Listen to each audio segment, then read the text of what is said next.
You're listening to the Valley Current.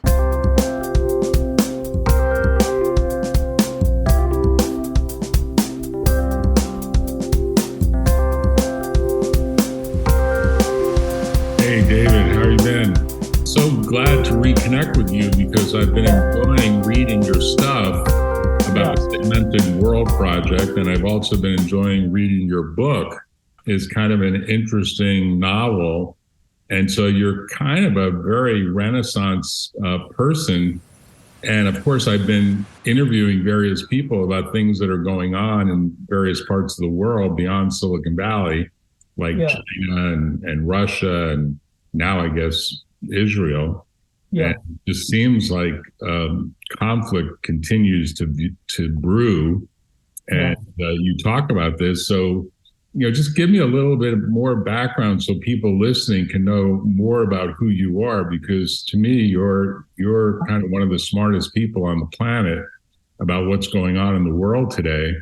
And you're doing it from London, England, right? I'm doing it from Notting Hill in London, in a little flat, a little study, which is my cubbyhole. You can see it here. It's my cubbyhole that I use being here, Jack. And you've got the Golden Gate behind you, but it's a really beautiful view, Jack. Right. It's a great picture, and of course, Silicon Valley loves to celebrate what's going on, but there are big issues in San Francisco. There are big issues throughout California, and for sure, there's great wealth, of course, and great innovation. But there's also many issues that persist dealing with homeless and poverty and numerous other things that kind of plays into this discussion. But you've been doing this for a while. Like, you've been at this for probably more than 4 decades, right? Yeah, I mean, I think when you and I didn't have a chance to talk in Trustio very much, but by education, I'm a natural scientist, geochemist to be very precise about it. And I've been very fortunate. I've been traveling around the world with 3 great companies who looked after me very well. But and as I got older, the complexity, and it is complexity. It's not complication. It's complexity of the job increased. And the stakes increased as you went along. More and more money was being risked. If you ask me that question about, where in the hell did this segmented world model thing come from? Right. I'd have to say, I think it's born out of a combination of frustration and experience. By 2000, I was then in a team when we were investing in large-scale projects around the world.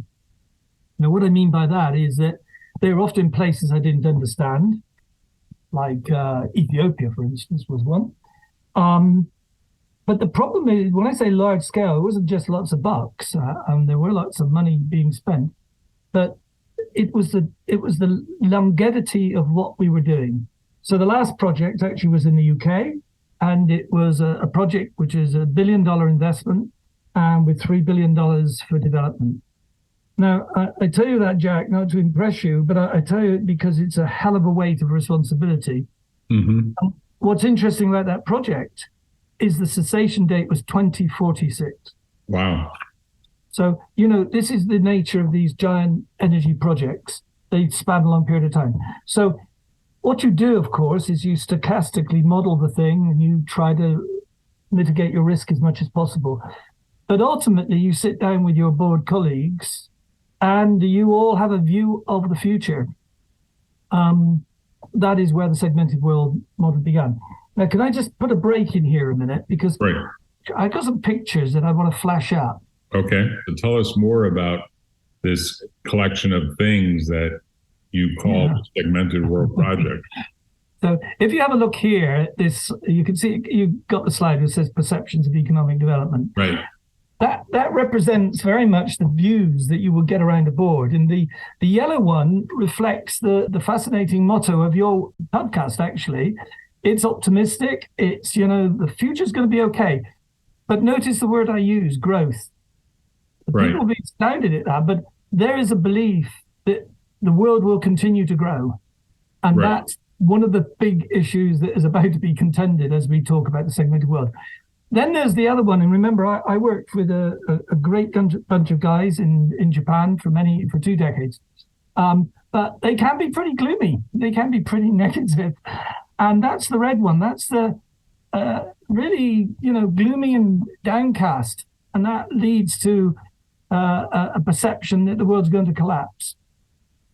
But the most common perception you get around the board table is the middle one. It's business as usual, which is a lazy way of saying, I'm not going to think about it. It's going to carry on. But if you go through the graphs on my website, you will see I very carefully put in the 2018 to 2019 predictions for each of the parameters from the World Bank or the IMF or from PricewaterhouseCoopers, because PricewaterhouseCoopers do a regional. I've also got one from the big AIA, big insurance company. And what's fascinating with those is they're straight lines. They're business as usual. In fact, they cost millions of pounds, but they're almost worthless. Why do I think they're worthless? Why do I say that? Because I'm not someone who normally poo-poos a bunch of experienced people. You look at them. And the reason I say it is because, again, coming back to being a natural scientist, I believe in a finite world. It's as simple as that. You and I live on something called planet Earth. We could live on some other exoplanet somewhere else. And we just reached a stage where the resources are beginning to run out. Right. There are far too many people, and we're polluting our patch. Right. I don't know if you had a chance to look at the Segmented World Project YouTube audio-visual yet, but on there I take 2 exoplanet alien spacemen. And it sounds like a joke, but it's not, because there are probably lots of exoplanets around the world. But what they're actually saying is, oh, where are we now? Oh, we're on planet Earth now, aren't we? Oh, yeah, they've reached the full up stage. Oh, right. That's really critical. Are they going to go full up sustain? Are they going to go full up collapse? There are people that think, just for me to interject here, the idea that interject, please. the COVID-19 thing was far more instructive, that maybe we've hit a tipping point, and that the relationship between the pandemic and the degree of pollution and the degree of climate change and the degree of so many other interlocking variables is more than just a signal. It's an absolute statement that the planet has reached its capacity for holding the number of people that are living longer, at least up to the date of the pandemic. Now maybe the average lifespan is shortening a bit based on people who have died during the pandemic. But there's a view that we've hit our carrying capacity, and this notion that maybe population declines are inevitable is to some degree a good thing. I think that's a really good subject. Just to quickly say something about it. What is fascinating is not just the segmented world model, but also that amazing model from MIT, the economic model from MIT, the limits of growth model. All of them show the start of the decline before the pandemic. In fact, if you go on to the Segmented World Project and look at the first few slides, you'll see these weird things that are going on, economic things. Like, for instance, global auto production suddenly dipping off. Nobody knows why. But of course, if you look at it, Jack, in the context of what I do, you're saying, okay, I've got it a few years out. It's not 2020. Then COVID comes along. And what is amazing about COVID is that we go through it and we get over it. So the carrying capacity of the world in 2015 was 1.4. So we were already actually, and from those academics says, we were already hitting the buffers. So for me, the important thing about COVID is that it was a rehearsal for each of us to know what it's going to be like during this full-up stage which is coming. Because the government control, even in our beloved liberal democracies, has got to increase. But I don't want to dig myself into a rat hole here, but that's my quick take on the COVID. And if you look at the graphs, They start in 2020 as COVID begins, but they are not going to be hardly affected by COVID because we picked back up or we dived a bit further down. Mm-hmm. So I'll make another remark, which is go on. Silicon Valley, ordinary growth, like your yellow curve, is actually frowned upon as just too traditional. Like they want scale, hyper scale growth. They want viral growth. The VCs are clamoring. When I started in Silicon Valley, a business that ran for 10 years and got to IPO, that was like, if they could triple their money in 10 years, they were happy. They were like, that's fine. Then it became more like, we want to triple our money in 5 years instead of 10. Yeah. And then it became, well, we want 5 times our money in 3 years' time. Like they flipped all the numbers around. And I don't know what it is today, but I could tell you that it's a much more hyper scale business. There are a lot of growth business startups that say, we're going to grow at a certain rate per year, and it's going to be just this ordinary straight line growth. And those businesses don't get funded because the view is they're just not as interesting as these hyperscale businesses that can grow extremely rapidly. Yeah. So these for me, these are not the sort of businesses I get normally involved in. I'm talking about large scale businesses. Those businesses are like a bet, are like a gamble, and nothing wrong with that. You can do that if you want, but you will either make a lot of money or you make some big losses. But the thing that holds the world together are the big major among important governments are major corporations and their continuity. And I suppose I come from the Shell, BP, Mitsubishi, or JX as it was, that type of large corporation where they are the heart of the society in a way because they employ so many people and they provide so much product. But I agree, there will be incredible innovations that will earn people a lot of money.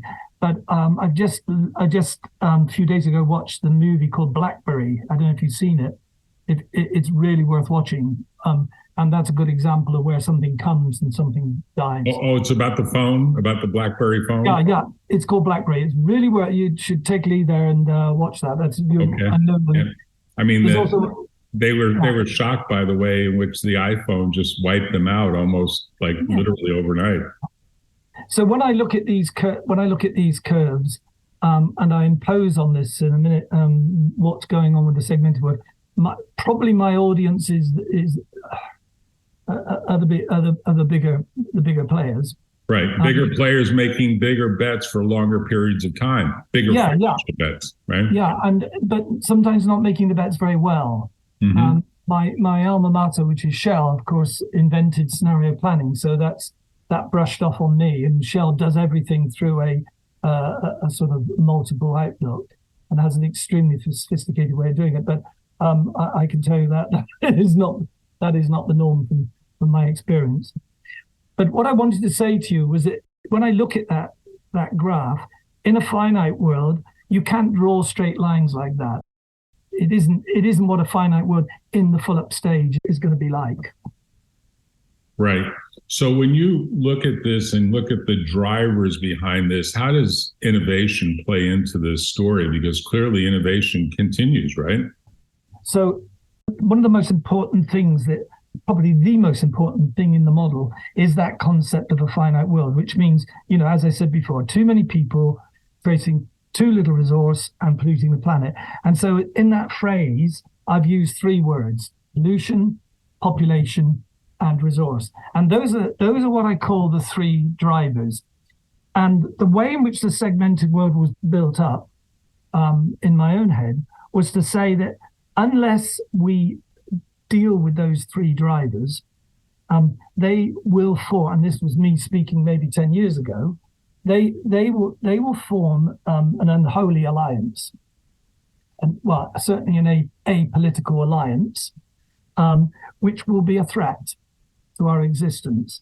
So that's the sort of starting point. And why do I say that?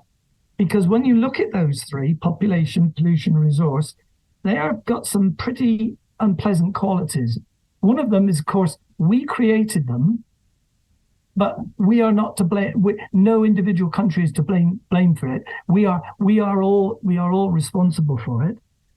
All three of them cross borders. They don't.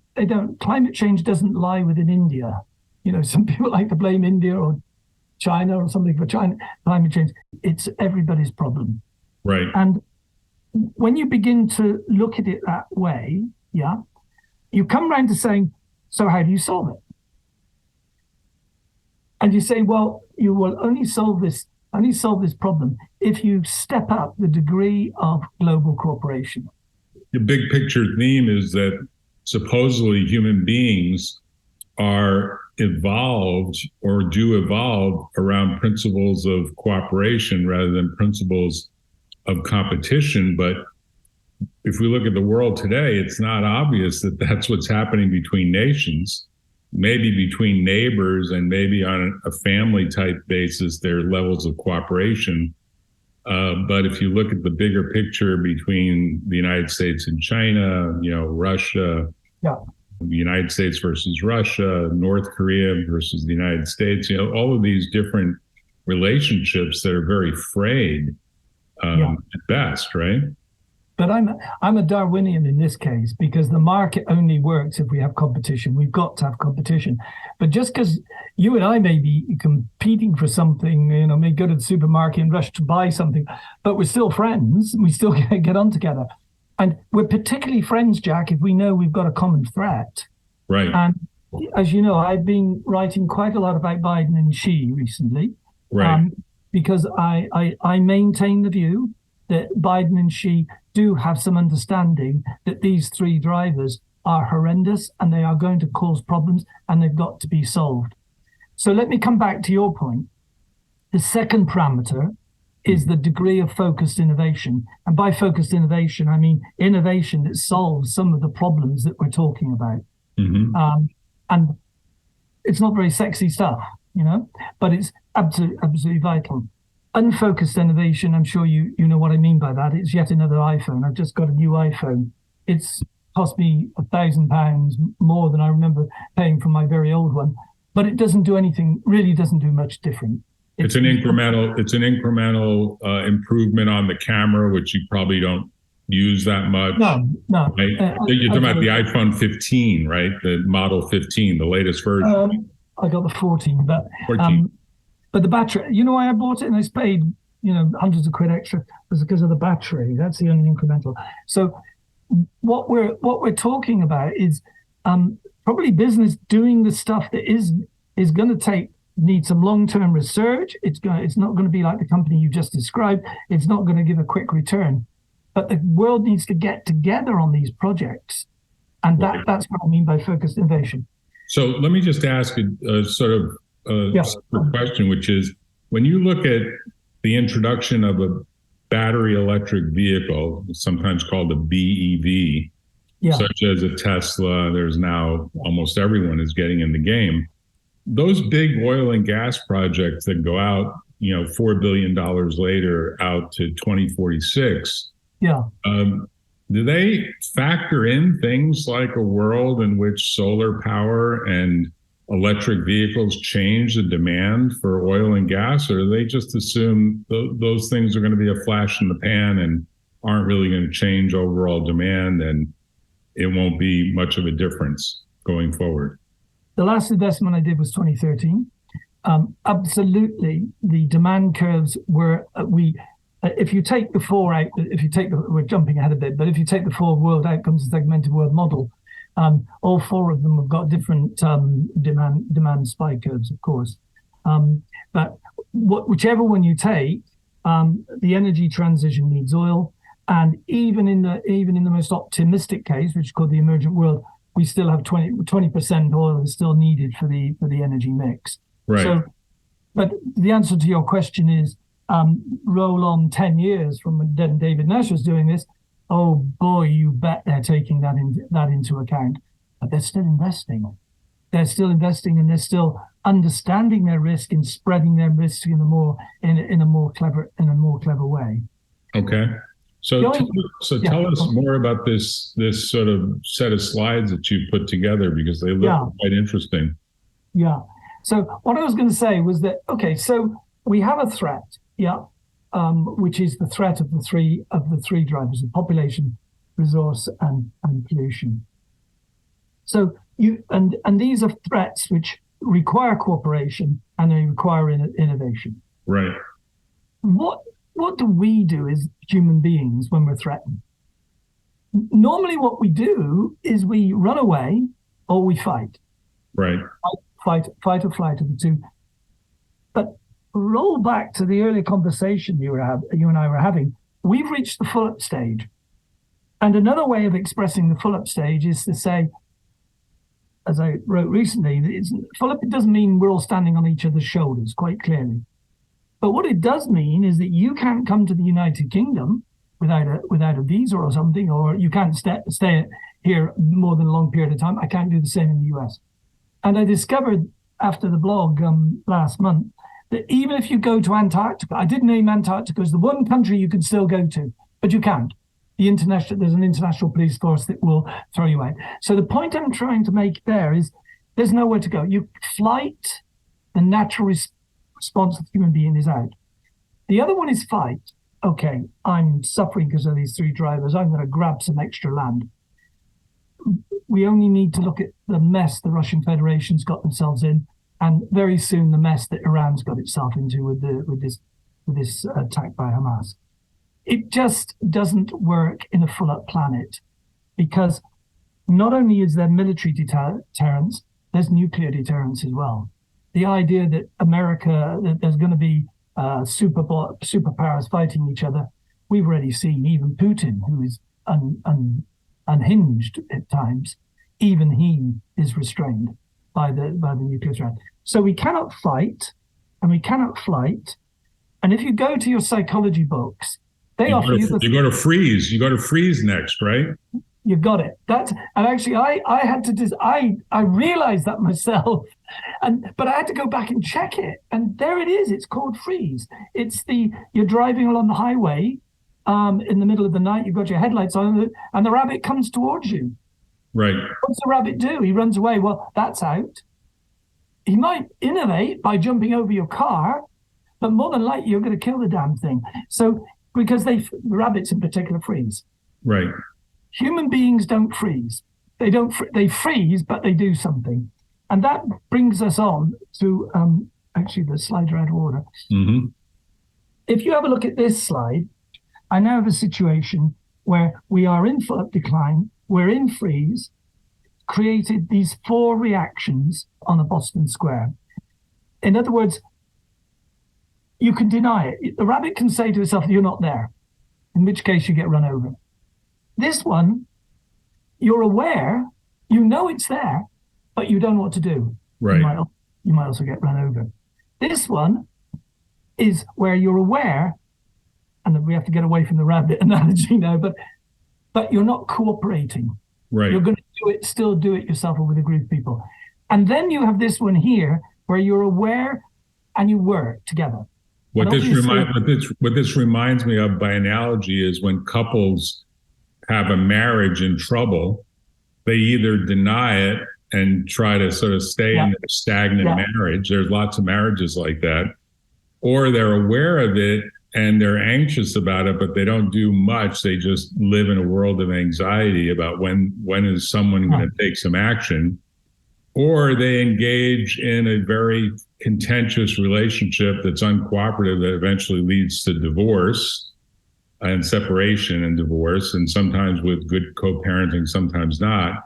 And then in the more advanced version of some new version of cooperation, maybe they cooperate and they do divorce but stay friendly and co-parent together, or they rebuild a marriage with counseling and with other assistance in a way that kind of mediates their disagreements, right?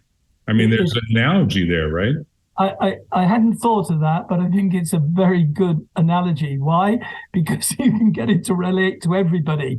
Everybody's in relationships. So thanks, Jack. I will steal that from you if you don't mind. You're welcome to it, because the first thing I saw when I thought about these slides is this is not unlike a prisoner's dilemma of two prisoners that are kind of have to make a decision whether to cooperate with each other or cooperate with the police. And, it's an interesting problem because it plays out in so many relationships in so many different ways that kind of generates a lot of the litigation that's making its way through the American system, and that's grown the American litigation system by many, many multiples, and it looks like it's going to continue to grow. It's really, I'm going to go away and think about that tonight for sure. But do you see those core narratives? I call those the core narratives. Right. And when you've got it's like when you're writing a book, a novel or something, you need a core narrative, and you build that out from that core narrative. Because all the time, that core narrative is saying, if I'm here, I'm not cooperating, and I'm going to do things, I'm going to innovate in the way I want to innovate. And so that is then the basis for building a much bigger story. And Jack, if I go to this one, This is the same diagram, but with obviously the Boston Square, the degree of global cooperation. And notice here, this is enlightened self-interest. This isn't lovey-dovey. This isn't people. My view on this, right? The Chinese and the Westerner will never get on. I could claim some knowledge of this. I worked in Japan from 1977 onwards, on and off, and then I spent 20 years with them. I love them to bits, but we were completely different, yeah? But we worked because we had self-interest. So in here is enlightened self-interest, which is extremely, extremely important. It's not a sort of lovey-dovey, we're all going to be flower people together, that type of rubbish. But this one here is the level of focused innovation, and that defines the words. And in a way, this is the way we think, and this is the way we act. So here, what I'm doing is laying down the fundamentals on which the whole narrative is going to be built up. And you could argue that the internet as a global network of networks was designed to assist in the degree of global cooperation, increasing the degree of focused innovation, and the idea that there would be tools that would allow information to flow so quickly and generously that everyone would share in the view that this focused cooperation was bettering all of mankind. And if you want to take it one step further, you could argue the justification for Elon Musk paying the $44 billion for Twitter was to have some sort of global tool that allowed for this two-sided thinking. But he doesn't talk this way. But how we grossly think and act, and what I'm actually saying here, and you picked me up on this in an email recently, which I appreciated. I use the word influential people, and I don't have my diagram, but I have to use that word because most people are just struggling to survive. Right. 5 billion people earn less than $10 a day, and when you begin to then narrow it down, it's people like you and I, of course, because we're educated and we're globally aware. But it is really the actions of this small group of people that have to decide whether they're dominantly, and this is, I wasn't planning to talk about this, whether they've got one-sided, very left brain thinking, or whether they migrate to the two-sided thinking, where they balance and use their experience and their intuition and their imagination. But if I go there, Jack, it's another talk about the whole behind this model is a whole way in which people think, and that's based on McGilchrist's work, which I'm very happy to talk with you sometime. But what I've given you now is what I think of as the building block for the model. And you might very well say, yeah, but how is that become a predictive model? And the prediction means drawing lines. It means you can take, let's use global inflation all the time because I'm very proud of this plot. Right. It was made in 2017 and it is so right. I'm very, very excited about it. But you can take a parameter like global inflation, and you can plot it over a long period of time, and you can get a very good, and there's lots of historical data on that. You can create a trend line, and you can extrapolate it. That's right. What are you? if you're Steven Pinker, who you may realize I'm not a great Steven Pinker fan because he's one of these academic optimists. You then draw the line linear and it looks great. If you do it over 40 years, the world has actually been pretty good during what I call the time of plenty. But that's not very scientific. It helps you, but you can have all sorts of different extrapolations. You can also go and you can look quite genuinely at single issue studies. Mine is not a single issue study. I will never say to you about this, all other things being equal, this graph is okay. No, I say all things, I've taken everything I can into account. But if I build a mathematical model of inflation, I always have to say to you, all other things being equal. And so this is not a model that requires that type of thinking. But it sounds like you're surprised that you've been as accurate as you've been over the last 6 years. Yeah, this is the prediction of inflation from the World Bank in 2019. And this came out in 17. And remember, these are averaged I think this one's 5-year average curve. So I take the historical data and make it 5 years. Okay, so how can I draw those curves? I draw those curves because already I've built here on the basis of this core information a story, a narrative. And what I do is that I ask myself, this particular parameter, which is the stagnant world's global inflation plot, that is driven to some extent by the narrative. And that's how the prediction goes. So one of the things I've missed out here, which I should have explained, is that once I created this model, right, I then identified 26 representative parameters, and they represent the world we know. As I said, it's not all other things. It's all other things being equal. It includes elements of the three drivers up here. It includes economic, political, and social factors. So as much as possible, I've tried to grab the totality of the world that you and I live in. And when we've done that, then I create these curves from that exercise. So is it eight parameters times 3 equals 24 plus 2 more? No. Sorry. There's 26 different parameters. So, and there are 26, and there are 4 interpretations of each parameter. Okay. So there's 26 parameters in the stagnant world, 26 in the emergent world. Yep.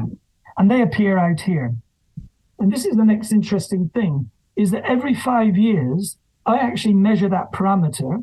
In this case, if I measured inflation, this would be the prediction of, say, inflation. This is the actual result. And which one is it nearest to? If it's nearest to the stagnant world, and there's a piece of mathematics that has to be done in order to find out, get the 26 together, find out where it should lie. But that will begin to form every 5 years, forms points across this, what I call the GC-FI matrix. And this is the one from the book. This is what I base the book upon. Things start pretty well, emergent world, and then they dip back. These are just terms in the novel. This would be the stagnant world, divided world, anxious, and the emergent. So is there something that happens in the emergent world, which might be one that is actually better for all, where culturally there's rejection of the degree of cooperation that would be required? Is that what you envision plays out? The emergent world gets it right on both of these critical levels. First of all, the degree of cooperation, self-interested cooperation, is high. That isn't to say people are going back to the comment you made earlier, people are still competing like mad, nothing wrong with that, but they are cooperating on the important things, and they're channeling human ingenuity into solving these 3 drivers that are killing us. It's not just climate change that's killing us. We're going to be killed off by some of the, as a natural resource guy, I know some of the resource stories are really unpleasant that are coming up towards us, and you can speak to natural resource people. Be a good subject the podcast, there are problems there. And then there's the subject you had last week, which by the way, I found fascinating, on population. The numbers are still increasing, as the professor said. They are actually increasing, although of course there are other problems with migration and composition, which are equally important. Right. Professor Robert Acker and I went through sort of his views of what in particular are happening in China and what that means for China. And you've had a big blog post and audio about what's happening in China. And we'll talk about that separately, but just tell me more about how you see this playing out in the model, because you definitely have done a lot of work here. And it seems to me that you're going in a direction that suggests that we're going to make a U-turn, or we are in the process of making a U-turn as we speak, right? Yeah, well, okay. So the analogy which I think is real useful is, I don't know if you've ever been canoeing. Yeah, of course. Yeah. And sometimes if you're really canoeing in exciting places, you get these big oxbows, and there's big bends in the river. And the thing about the bend in the river, as you approach it, you don't know what's around the corner. But if you're really smart, you can look at the flow of the water as it approaches the bend to position yourself. Right. And what the segmented world model is trying to do is just to try to get you, your organization, government, whatever it is, in the right place to go around the bend. It's also doing something else, because when you get around the bend, you have another surprise. There's another bend. Right. Almost certainly. And then you've got to understand that. And there's maybe some rocks and there's some watery stuff and, some currents and things like that. So what I always try to think of in terms of what's going to happen, because this is fictional, of course, we don't know which way we're going to go. All I do know is we're turning a very big bend in the river. It's very interesting, Jack, that in 2014, even though it's an economic study, and I've been very critical of them for not having any political or social elements within it, but that brilliant study by the MIT guys, Limits to Growth, when you track out their predictions in 2013, there's an article in The Guardian about it, they're absolutely spot on. It's almost, we are there around 2020 as a problem. And now, I don't know, in the Collins Dictionary, the most popular word last year was permacrisis. Mm-hmm. Olaf Scholz talks about the moment of truth, although someone also said he talked about turning points. There's no doubt the big bend of the river is there, and the segmented model is there. It doesn't do a prediction. It just prepares you for what may actually happen. Do you think the world leaders like Biden and Xi and Putin and Modi, and we could list the top 10 leaders of the world? I don't know who we would list for the EU, but let's just say the EU leader, whoever that would be, the UK leader. Do you think they're plugged into this very sort of longer term view of where things are headed, or do you think they just have too many daily firefights that they have to deal with, that they can't even think out to a view that's beyond their own lifetimes, right? Well, behind the segmented world model, in order to build it, there is a geopolitical model, which you and I haven't discussed yet, which I discuss another time. And the geopolitical model is very simple. For the next 30 years, the world is run by 5 power blocks. 5 blocks. 5 power blocks, yeah. And what are they? And well, they're America, they're Europe, they're India, they are Russia, and they're China. If you ask me, okay, do you think those 5 leaders could get together and agree on anything? Forget it. It will not happen. Because right down the middle of that is a difference, is a huge ideological view on human freedom and it's the autocracy versus the democracy problem. If you ask me whether China and the United States, who are the top players by far, whether they could do something, I remain hopeful. I really remain hopeful, because not to do anything. I mean, just as you have huge planning departments, the Pentagon and the like, so China has the same. They understand. If David Nash can sit down and put all this together, I can assure you people far, far cleverer than me have done this. I've never seen it, but what I do know is that if you take one or two of the very big finance houses, BlackRock, for example, they've got some indecent amount of money under investment. Boy, they have models just like this, trying to understand the way in which the world's going. They cannot influence things, but Biden and Xi can. But they've obviously got to do it in a dual way of remaining rivals, but at the same time on these high-level issues cooperating. Jack, I don't know what the answer is. I just hope to God what I just said is true.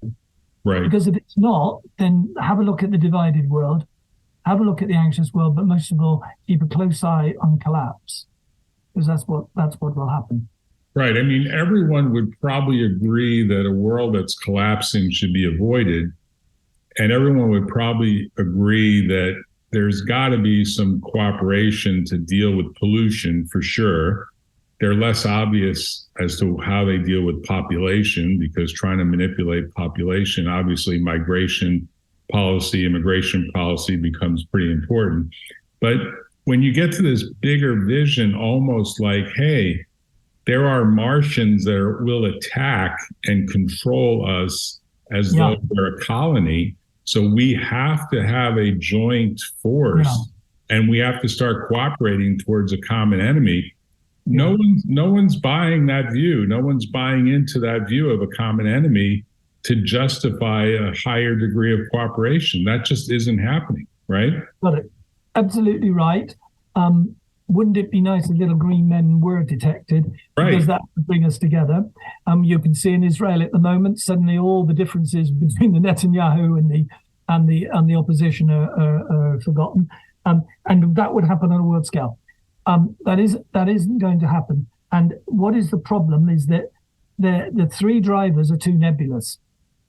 And so all we can do is talk and talk and talk. And I try to put it in terms of an apolitical empire. Try to articulate it in terms that the men of war can understand. This is a war against these three things that are coming together.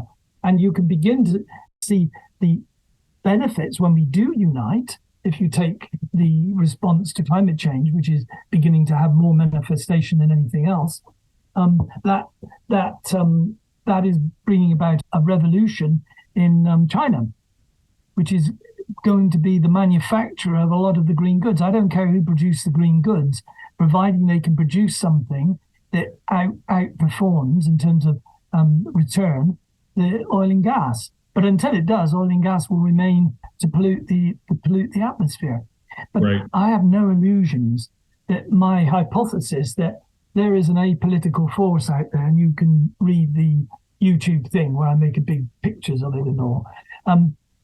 The chance of that being a persuasive enough to bring the five leaders together, I'm not sure. I'm not giving up on Biden and Xi.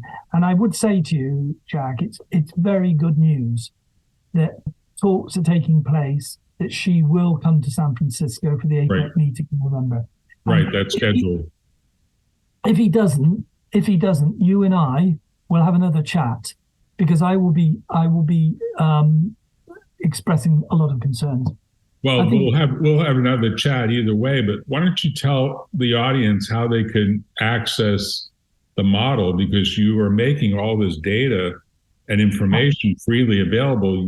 You're serving the public interest, and you're to be congratulated for it. So tell folks how they can reach you. Okay, so it's called www.thesegmentedworld.com, and this is an animation made by someone that I know, and that is, you just switch that on and that takes you around the segmented world. That explains it to you. You can then go into real, which will be discussing what we've been talking about now, which is the real model. And I don't have the graphic that shows it, but as you scroll down real, There are 6 dialogues between me and a journalist in my garden just here.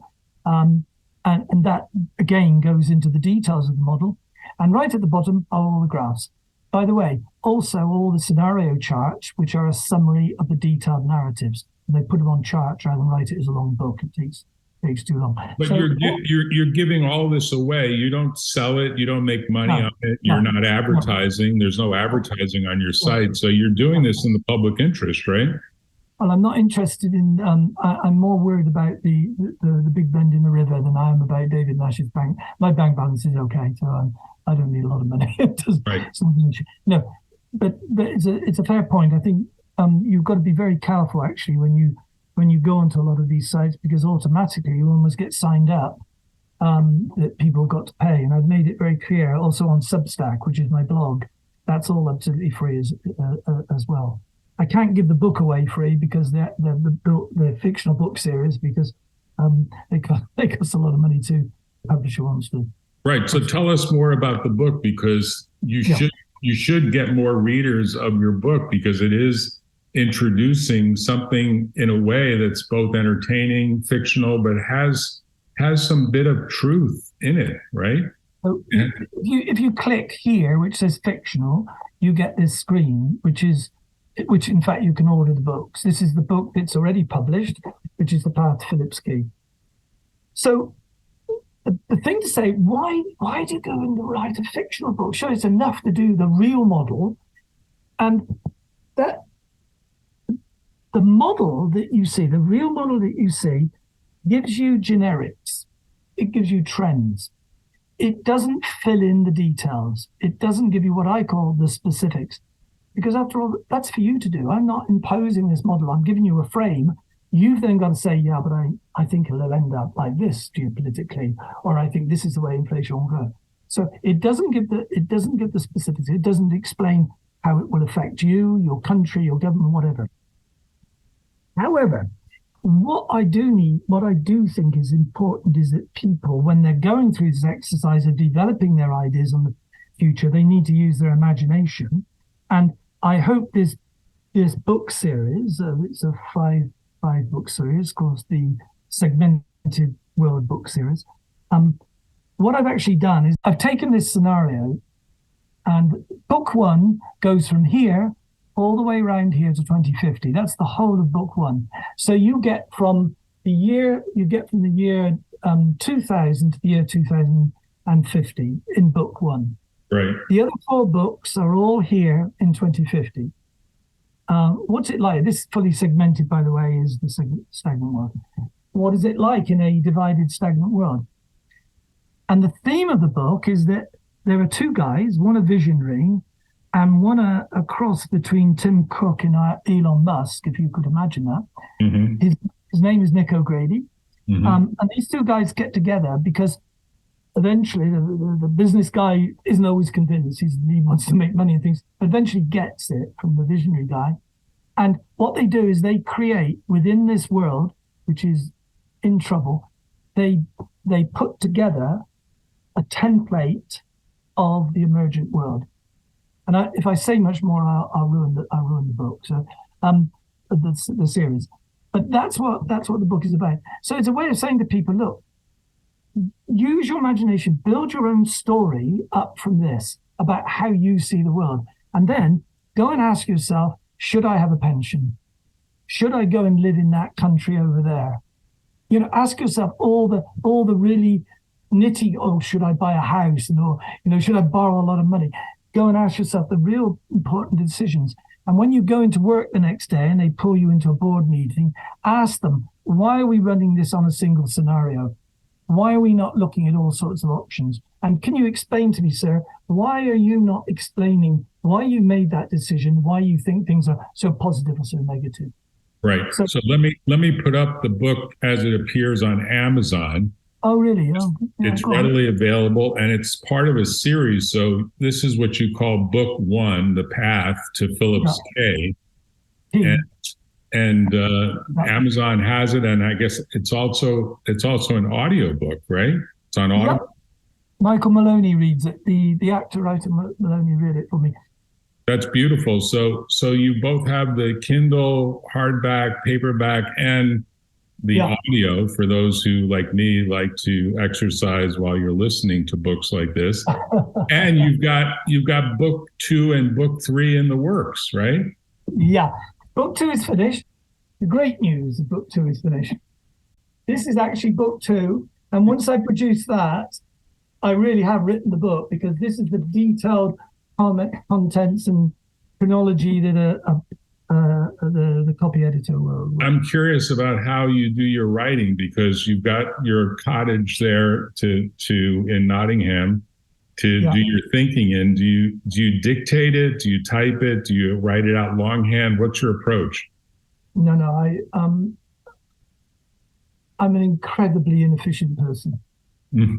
I'd like to be like Agatha Christie. Apparently, she could just sit there for days and then write it. I write in order to learn. So this is the book. You're the first person ever to see it. It's called On Philip's Key. And this is it. This is actually all written out here. And what I do is I type, actually. I type. And is there a tool? Is there a tool, or are you just doing this in Microsoft Word? Oh, no, I just do it on Word. Once it goes to the publisher, it goes into Adobe. It's really primitive publishing. It goes into Adobe Acrobat so that the typesetter gets everything correct. But I stay with Microsoft Word, and I'm learning every day how to use Microsoft Word. So I'm curious, as you go along and you see events unfold, like the Russia invasion of Ukraine and the Israeli conflict with Hamas, and more broadly than that, what looks like a declaration of war against the Palestinian nation, or if you want to call it that. What does it do to your thought process? Do you stay with the original plan, or do you adjust it? Or do you say these are just more examples of what's playing out? If the model's wrong, it's wrong. It was actually formally launched in 2020, and it will never change. But remember, the model and the graphs are generics. Right. I can't tell you, I was amazed to learn that the 49ers are going to play the Baltimore Ravens on Christmas Day in San Francisco. It doesn't, is that right? Someone told me the other day, and I thought, Jesus Christ, do they really play on Christmas Day? But I cannot predict what the result will be. That isn't what a model does. It doesn't do the specifics. It does the generals. But come back to your real question.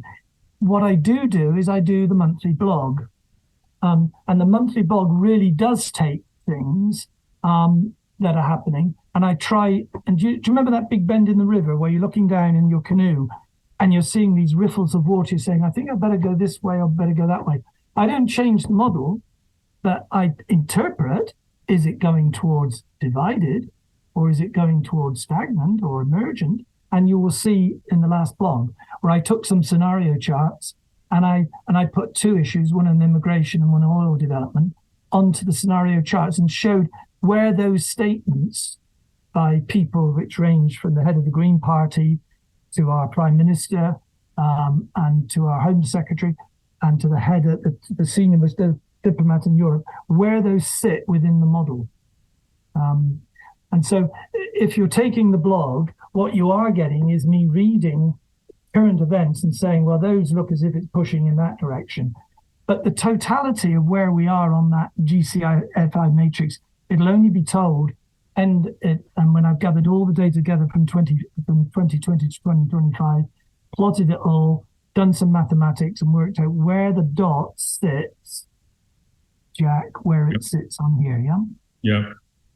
And that's going to be, of course, really exciting. So you've dedicated really this part of your life to what I would say is a pretty major pro bono effort, right? Because you're not getting compensated. I would think the United Nations would want to hire you and would want to imagine that they're going to adopt something like this to evaluate their own long-term thinking. But I'm not even aware that the United Nations is doing work at this level. Well, the United Nations is so big. I mean, the most brilliant division within the United Nations, as you probably know, is the population division.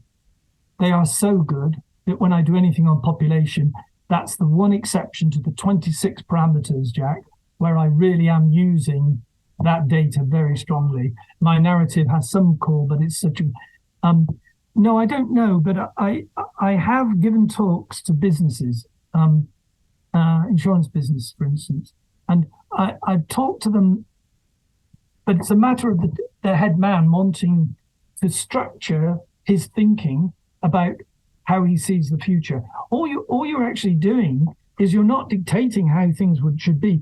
You're just giving a way, a framework to have a talk in a bit more detail about the future. And you'll be amazed how different ideas pop up when you do that. Right.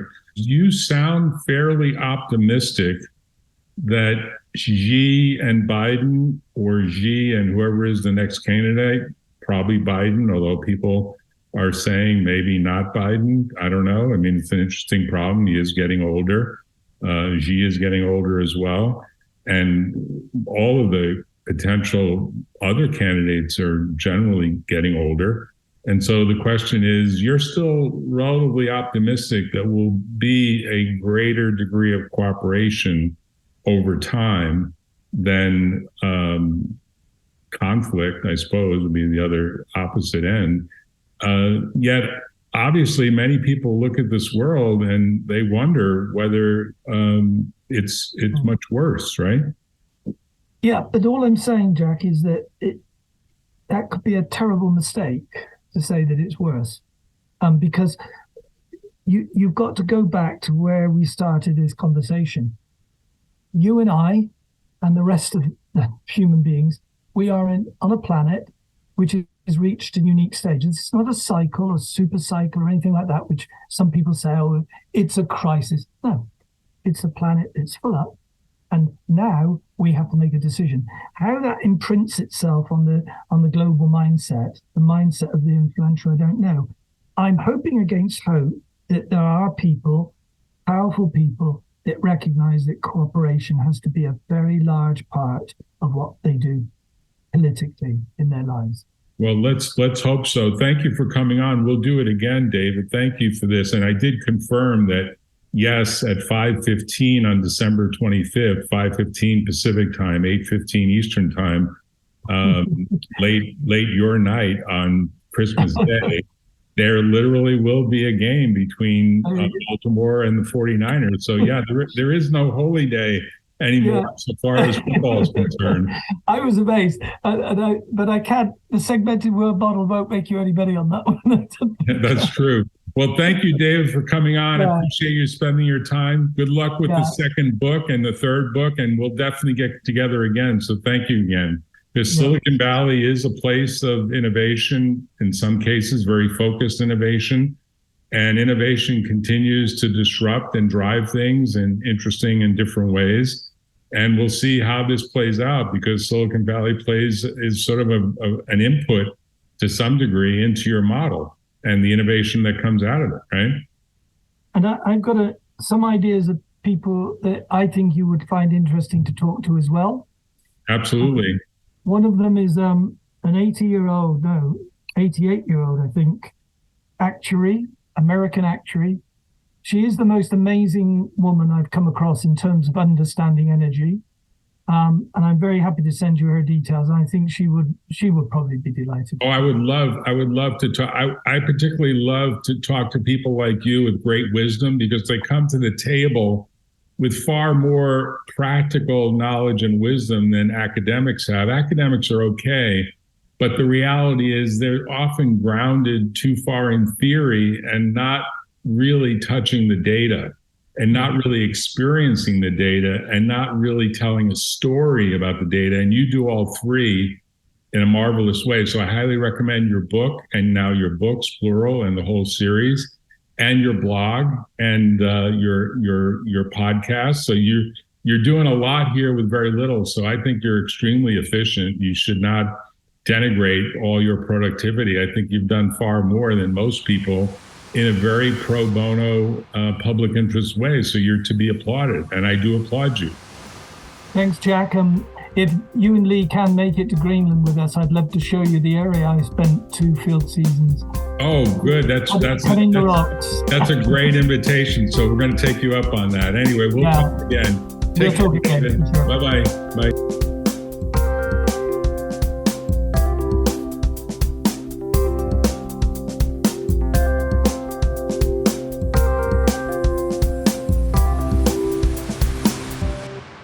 Tune in next time on The Valley Current.